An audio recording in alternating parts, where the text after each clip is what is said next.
ሄለን ለሰላም እውነቱን ነገረቻት። ቃል እንግዲህ የሰላም ልጅ እንዳልሆነችና ሀብትና ንብረቷን ለመዝረፍ እንዲሁም ደግሞ እሷን ከዚች ዓለም ላይ ያስወግዳ በኃይሉና እሷ ሀብቷን እንደፈለጉ እያንዳንዱ ነገር ነግራትም ነበረ። ሰላም ይሄንን ነገር በሰማች ጊዜ እንግዲህ እንዴት ሊሆን ይችላል? የገንዛ ልጅ ለምንድን ነው መሞቼንና ጉድጓዴን የመቆፍርልኝ? በማለት እንግዲህ ከብሌን ጋር ሲጨቃጨቁም እንዲሁም ደግሞ ሄለንም እንዴት አይነት ነገር ነው የምንነግሪያት? በማለት እንግዲህ ብሌን ተባብራ ስታናገራትም ነበረ። ብሌንም እንግዲህ በወቅቱ እትዬ አሁን ሄለን የተናገረችው እያንዳንዱ ነገር ትክክል ናት። ምክንያቱም እኔ ባለፈው ራሱ ደብዳቤ ጽፌ ከኪስሽ ላስገባልሽ ነበረ ካስታወሽ። እናም በወቅቱ ሌባ ብለሽ አባረሽኛል፣ ግን እኔ ልሰርቅ አልነበረም። ቃል ሳትነቃብኝ እያንዳንዱ ማስታወሻ ላይ የጻፍኩትን እንዲሁም ደግሞ ሁሉንም ሚስጥር እኔ የማውቀውን ጽፌ ከዛ አንቺ በምታገኝበት ቅጽበት እንዲሁም ደግሞ አንቺ ተሎ ታገኘዋለሽ ብዬ ባሰብኩት አጋጣሚ አስገብቼልሽ ለብቻሽ ደብዳቤውን እንድታነቢ ነበር ለማድረግ የሞከርኩት። ነገር ግን ያ ነገር ሊሳካልኝ አልቻለም እና ቃል ነቅታብኝ በወቅቱ ከእናቴ ጋርም አጣልተኛለች። ከዳጊ ጋር የሚያጣላችኝ እኮ እሷ ናት። በዚህም እንግዲህ ህይወት አደጋ ላይ ነበረ። በዛ ሰዓት አንቺና ዳጊ ወጣችሁ ስትፈልጉኝ እንደገና ይቅርታ ብላችሁም እንግዲህ ወደ ቤት መልሳችሁኛል እና ሄለን የተናገረችው ነገር እውነት ነው በማለት እንግዲህ ለሰላም ነገረቻት። ሰላም ይህንን ጉዳይ ስትሰማ በጣም ነበር የተገረመችው። በሌላ በኩል እንግዲህ አሁን ላይ ሳሚ በኃይሉ እጅ ወድቆ ይገኛል። ሳሚ ብዙ የሚያውቃቸው ሚስጥሮች አሉ። በተለይ ደግሞ ስለ ዳግም አባትና እናቱ ጠንቅቆ ያውቃል። እንግዲህ ከታገተበት ስለዚህ አባቱ ስታውቅማ በእርግጠኝነት ራስ ከስተ ነው የምትወርቀው በማለት ለኃይሉ ነግሮትም ነበረ። በኃይሉም ስለምንድን ነው የምታውቀው ስለ አባቱ የምታውቀውን ነገር ንገረኝ በማለት ሳሚን ቢያስጨንቀውም ሳሚ ግን ሊነግረው አልቻለም። ነገር ግን ሳሚና ዳጊ ወንድማማች ናቸው። ያልታሰበ የወንድማማች ግንኙነት በጣም ነበር የተጀመረው። መጨረሻው ምን ሊሆን ይችላል? ከዚህ በፊትም እንግዲህ እናቱ ወይዘሮ ገነት እንደሆነች የነገረችው ሳሚ የአባቱ ልጅ ስለሆነ ነው። ዳጊ ይህንን ነገር አያውቅም በጭራሽ። በአባት የሚገናኙ ወንድማማች ነበሩ። ቃልም እንግዲህ ዳጊን በጣም አናደው ስለነበረ ለበኃይሉ እውነቱን ነግሬዋለሁ ስላለችው እሱን ለመጉዳት ወጥቶ እየፈለገው ይገኛል። በኃይሉንም ካገኘው በኋላ እናቴን ስታሰቃይ ኖረሃል፣ ካሁን በኋላ አለቅም በማለት እንግዲህ በጩቤ ሞክቶትም ነበረ። በኃይሉ በእርግጥም እንግዲህ እባክህ ልጅ እንዳትወጋኝ እባክህ ተው እያለ ለማምኖት እንዲሁም ደግሞ ብዙ ነገሮች እንዲያደርግለት ጠይቆታል። ነገር ግን ዳጊ እሺ በቃ ትሆን ህፃን እያለ በጣም እንግዲህ ትዕግስቱን እስከ ማስጨረስ ደረጃ ከደረሰም በኋላ ነበር የወገው። ነገር ግን ከወገውም በኋላ ገኒና ብሌን ተከታትለውት ወጥተው ለዚህ ነበር አይድል ገፍትረን የወጣው ጭራሽ የማላውቅ አረመኔ እየሆንክ እኮ ነው ዳጊ፣ ምን አስበ ነው በማለት ብሌንና እናቱ በጣም ተቆጡት። በእርግጥም ዳጊ ለእናቱ ሲል ነው ይህን ነገር ያደረገው እንጂ ወዶና ፈቅዶበት አልነበረም። ሆኖም እንግዲህ ከቤተሰቦቹ ጋር ተጣልቷል። አሁን ላይ ብቻውን ነው የሚገኘው።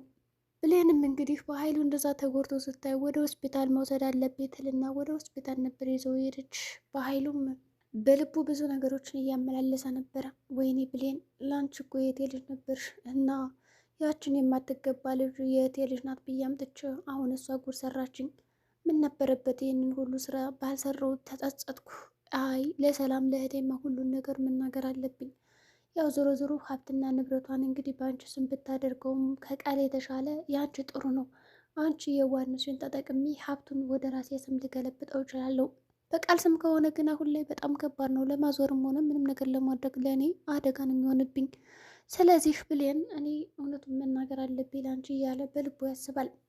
ወደ ሆስፒታል ይዘው ከሄደችም በኋላ እንግዲህ ብሌን እያመሰግናለሁ ይልና እንዲሁም ደግሞ ዳጊን ምንም አይነት ክስ እንደማይከሰው ለብሌን ካሳምናት በኋላ ብሌንም እንግዲህ ለገነት እና ለዳጊ ደውላ አታስቡ በኃይሉ በጣም ተሽሎታል ደህና ነው ብላ እንግዲህ ደስታ ወይም ደግሞ ሰበር ዜና ከነገረቻቸው በኋላ በኃይሉ እንደገና ተገልብጦ ብሌን አንቺ ለተወሰነ ጊዜ መደሳት አለብሽ ብዬ ነው እንጂ እንደዚህ ያልከሰውም ያልኩሽ።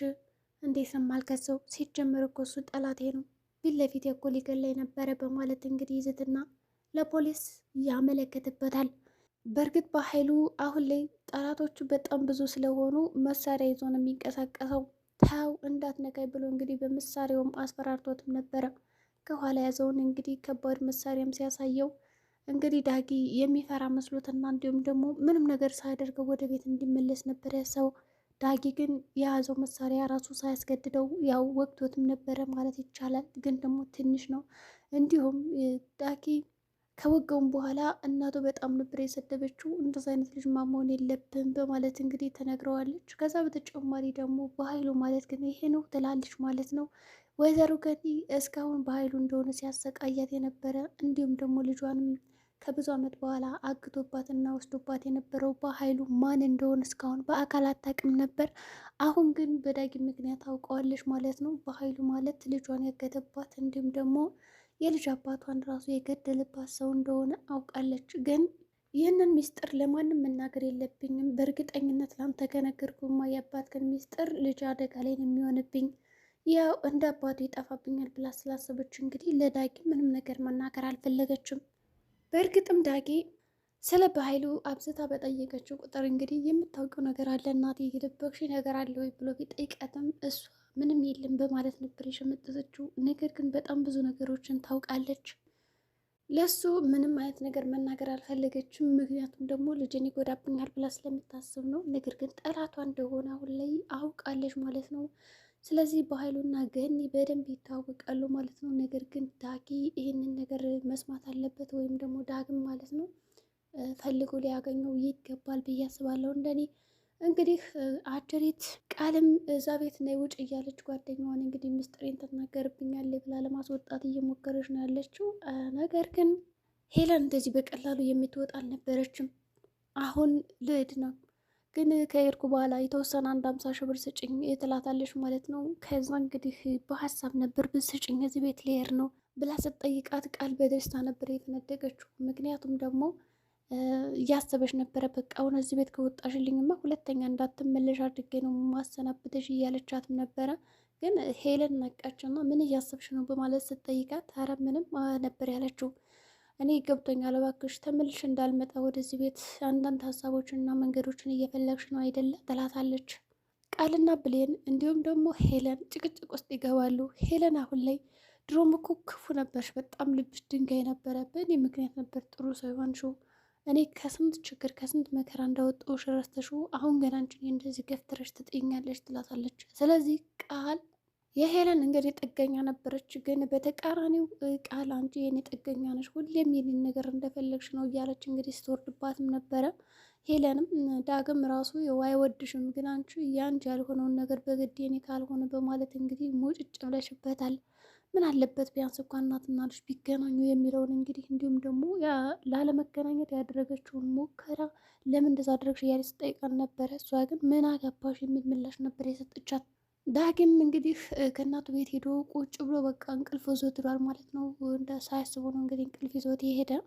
እንቅልፍ ከወሰደውም በኋላ እንዴ እናቴ የት ነኝ በማለት ያው ደንግጦም ነበር። ምግብ በልተው ምናምን ያው ብሌን አብረው ስለሄደች እንግዲህ ከኃይሉ ጋር እሱ ወደ ሆስፒታል መሄድ አላሰበም።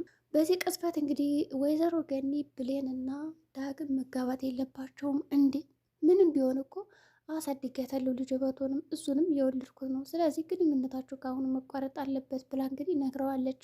ዳግም ይህንን በሰማ ጊዜ እንዴ እናቴን ማግኘቴማ ዋጋ ሊያስከፍለኝ አይገባም፣ እናቴን አገኘው ብዬ ደግሞ ብሌንን ላጣትም አይገባም። እኔ ከሁለቶቹ ሰዎች ጋር ነው መኖር የምፈልገው እንጂ አንዷን አግኝቼም አንዷን ልተዋት አልችልም። ስለዚህ ይሄ ነገር በጭራሽ ሊሆን አይችልም በማለት እንግዲህ ከእናቱ ጋር ሰጣ ገባ ገብቷል።